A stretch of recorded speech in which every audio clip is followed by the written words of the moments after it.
Charles Simons, retired out as a lieutenant, U.S. Navy. Went through the whole enlisted pay grades before I got to be commissioned. Got transferred to the USS William R. Rush, DD 714. Well, they had a couple of mechanical problems and everything else. And the attitude was all right, but they really didn't really want to go on this around the world cruise. There was a whole bunch of people trying to keep it from going. And I came on there, had a bunch of young kids and everything else, and they weren't the happiest because I told them this thing is not staying in port because of M Division. It may stay in port because the guns don't work or the radios don't work or something else, but it's not going to be because of the engine room. So I actually busted their ass, and they weren't the happiest guy with me. But you see these guys here, I see them now, you know, everything's good. But at the time, I was actually 4 or 5 years older than most of them. I was a first class, and I had a little engine room, and there was only probably 4 or 5 years difference. But you look back at the Navy now, and you see a lot of these kids, and a lot of them were in there because of broken homes and everything else. Their home life wasn't that good, and you actually ended up being their foster stepdad, you know, and you're only 5 years older, you know. So there's a couple of these kids. They always told me if it weren't for you, I wouldn't, you know, I wouldn't have made it. He says, you probably jacked my ass up more than I needed it, but back then you could get away with that.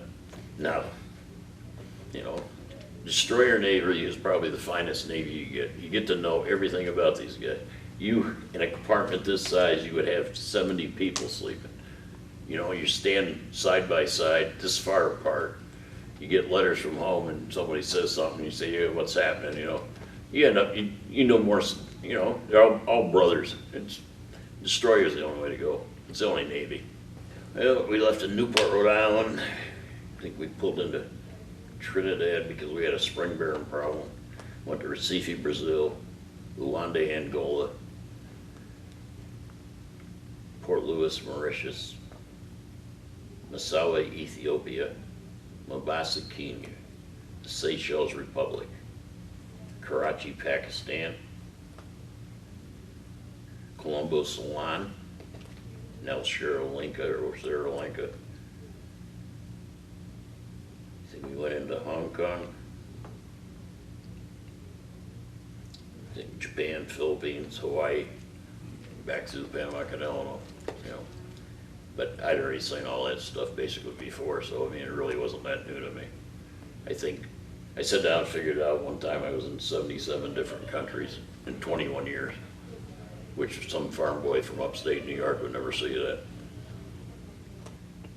I would say probably the satisfaction of completing that around the world cruise because nobody thought we could do it. You know, you're in their face, you know, and you proved, you know, I mean, you take something at that time it was damn close to 40 years old, World War II can, you know.